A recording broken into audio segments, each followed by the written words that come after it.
Karimnagar corporation పరిధిలోని విలీన గ్రామాల్లో ఎన్నికలకు ముందే నగర పాలన అందుబాటులోకి వచ్చింది. 6 గ్రామాలను ఓ మున్సిపాలిటీని కరీంనగర్లో విలీనం చేస్తూ సర్కార్ ఉత్తర్వులు జారీ చేసింది. ఇన్నాళ్లు సర్పంచ్లు, వార్డు మెంబర్ల ఆధ్వర్యంలో పంచాయతీ పాలన ఉన్న గ్రామాలు ఇప్పుడు మున్సిపల్ కార్పొరేషన్ ఆధీనంలోకి వచ్చాయి. స్పెషల్ ఆఫీసర్ పమేలా సత్పతి గ్రామాల పంచాయతీల రికార్డులు తెప్పించుకున్నారు. దీంతో ఇప్పుడు గ్రామస్తులు ఏ పనికైనా కరీంనగర్ మున్సిపల్ కార్పొరేషన్ కి వెళ్లాల్సి వస్తోంది.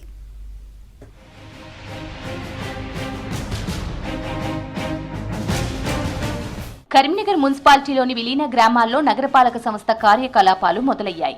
ఇటీవల కరీంనగర్ నగరపాలక సంస్థలో 6 గ్రామాలు, కొత్తపల్లి మున్సిపాలిటీని విలీనం చేస్తూ ఉత్తర్వులు జారీ చేసింది ప్రభుత్వం. విలీన గ్రామాల్లో ఎలాంటి ఇబ్బందులు కలగకుండా స్పెషల్ ఆఫీసర్, జిల్లా collector Pamela Satpathy, commissioner Chahat Baj పై ప్రత్యేక దృష్టి సారించారు. ఆయా ఊళ్లలో గ్రామ పంచాయతీ బోర్డులు తొలగించి వాటి స్థానంలో డివిజన్ కార్యాలయాల బోర్డులు ఏర్పాటు చేశారు. గ్రామ పంచాయతీలో ఉన్న రెవెన్యూ రికార్డులు, గ్రామ ప్రణాళిక, ఆస్తి పన్నుల వంటి రికార్డులను స్వాధీనం చేసుకున్నారు.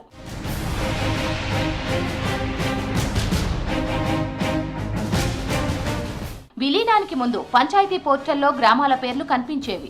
పోర్టల్ వివరాల ఆధారంగానే భవన అనుమతులు, జనన, మరణ ధృవీకరణ పత్రాలు జారీ చేసేవారు. ప్రస్తుతం వెబ్సైట్ నుంచి విలీన గ్రామాల పేర్లు, కొత్తపల్లి మున్సిపాలిటీ పేరు తొలగించారు. కొత్తపల్లి కార్యకలాపాలను కరీంనగర్ కార్పొరేషన్ లోకి బదిలీ చేశారు.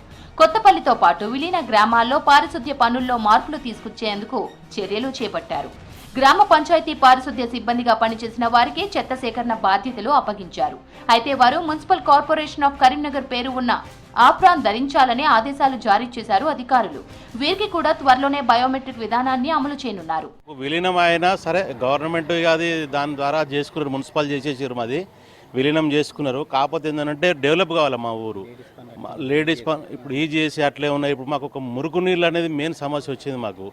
అప్పుడు మరి విలీనం అయింది కాబట్టి ఇప్పుడైనా దాన్ని పరిష్కారం చేసి ఆ మురుగు వాటర్ను వేరే దారి మళ్లించి మా బొమ్మకల్ గ్రామాన్ని సస్యశ్యామలంగా ఉంచాలని మేము కోరుకుంటున్నాము. ఆ మురుకు నీరు ద్వారా మా బొమ్మకల్ గ్రామానికి చాలా ఆరోగ్య సమస్యలు వస్తున్నాయి. అప్పుడు విలేజ్ ఉన్నప్పుడు కూడా మేము ఎమ్మెల్యే గారి కోరాము.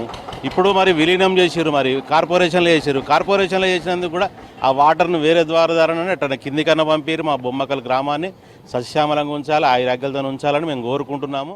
మామూలుగా గ్రామ పంచాయతీ ఏ విధంగా ఉండనో ఆ విధంగా పన్నులు వేసినట్టయితే మాకు కొంచెం భారం ఉండదు.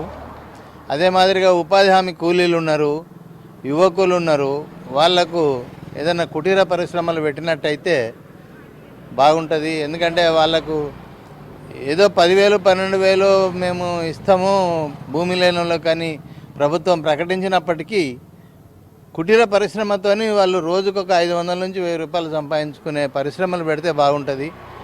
అట్లాంటిది ఆలోచన చేసి కేంద్ర ప్రభుత్వం కానీ రాష్ట్ర ప్రభుత్వం కానీ ఈ గ్రామాల మీద దృష్టి సారించి డెవలప్మెంట్ చేయాలని మా యొక్క కోరిక. మున్సిపాలిటీలో విలీనంపై ఆందోళన వ్యక్తం చేస్తున్నారు పలువురు గ్రామస్తులు. సేవా కార్యక్రమాల్లో ఎలాంటి లోపాలు లేనప్పటికీ ఇంటి పన్ను, ఇంటి నిర్మాణ అనుమతుల భారం, ఇతర ట్యాక్సుల భారం పెరుగుతుందని చెప్తున్నారు. విలీనం చేసిన 6 గ్రామాల్లోని ఉపాధి హామీ కూలీలకు జాబ్ కార్డులు తీసేస్తారేమోనని భయపడుతున్నారు. విలీన గ్రామాల్లో ప్రస్తుతం రసీదు పుస్తకాల ద్వారా ఆస్తి పన్నులు తీసుకుంటున్నారు అధికారులు. పూర్తి స్థాయిలో ఆన్లైన్ సేవలు అందించేందుకు ఉన్నతాధికారులకు కమిషనర్ లేఖ రాసినట్లు తెలిసింది. పాత ఆస్తి పన్ను ఎప్పటి వరకు ఉంటుంది, కార్పొరేషన్ ఆస్తి పన్ను ఎప్పటి నుంచి అమలు చేస్తారనేది తెలియాల్సి ఉంది. ఇందుకు సంబంధించిన విధి విధానాలు ఖరారు చేసేందుకు కొన్ని నెలల టైం పట్టే అవకాశం ఉంది. ప్రస్తుతం విలీన ప్రాంతాల్లో కనీస సౌకర్యాలు పర్యవేక్షణకు వార్డు అధికారిని కేటాయించనున్నట్లు తెలిసింది. గ్రామాలలో ఏమవుతుంది, రాజకీయ కారణాలు కావచ్చు, ఇంకేదైనా కావచ్చు, వ్యక్తిగత సంబంధాలు కావచ్చు, గృహ అనుమతులు సరిగా తీసుకోవడం లేదు. పాత హౌస్ నెంబర్ల మీదనే ఇంటి నిర్మాణాలు జరిగిపోవడం జరిగింది చాలా వరకు. ఆ పరిస్థితులలో ఎలాంటి సెట్ బ్యాక్స్ లేకుండా నిర్మాణాలు చేయడం జరిగింది. వాటితో ఏంటంటే పెరుగుతున్న జనాభాకు అనుగుణంగా రోడ్ల వెడల్పు జరగలేదు.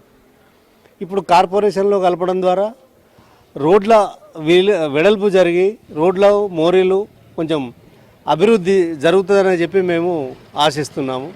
కొన్ని సదుపాయాలు ఎక్కువ కల్పించాలి. మా విలీన గ్రామాల మీద కొద్దిగా శ్రద్ధ ఎక్కువ పెట్టాలి. దీనికి అవసరమైతే స్పెషల్ ఆఫీసర్ని ఒక అపాయింట్ చేసి ఈ గ్రామాలలో కొన్ని సమస్యలు ఉన్నాయి కనుక మున్సిపల్ కార్పొరేషన్ ధీటుగా మా విలేజ్లు తయారు చేసేందుకు మాకు సహకరించాలి. మా రోడ్లు, డ్రైనేజీ వ్యవస్థ, కొంచెం రోడ్లు పెద్దగా అవుతాయి. గతంలో ఉన్నాయి అన్ని గ్రామంలో చిన్న రోడ్లే, 12-15 ఫీట్ల రోడ్లే. ఇప్పుడు కొంచెం మాస్టర్ ప్లాన్ అవుతుంది కనుక దాని ద్వారా కొంచెం రోడ్లు పెద్దగా అవుతాయి.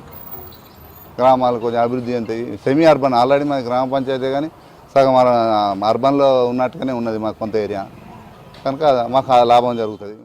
పల్లెలను పట్టణ పాలన పరిధిలోకి తీసుకువచ్చిన తరువాత సౌకర్యాల కల్పనలో నిర్లక్ష్యం చేస్తున్నారనే ఆరోపణలు వస్తున్నాయి. 2019లో విలీనమైన గ్రామాల్లో ఇప్పటికీ రోడ్లు, మంచినీటి సమస్య పరిష్కరించలేదని చెప్పారు స్థానికులు. ప్రస్తుతం విలీనమైన గ్రామాల్లో నామమాత్రంగా కొన్ని పనులు చేపట్టినా రాను రాను ఎలా ఉంటుందోనని ఆందోళన వ్యక్తం చేస్తున్నారు పబ్లిక్.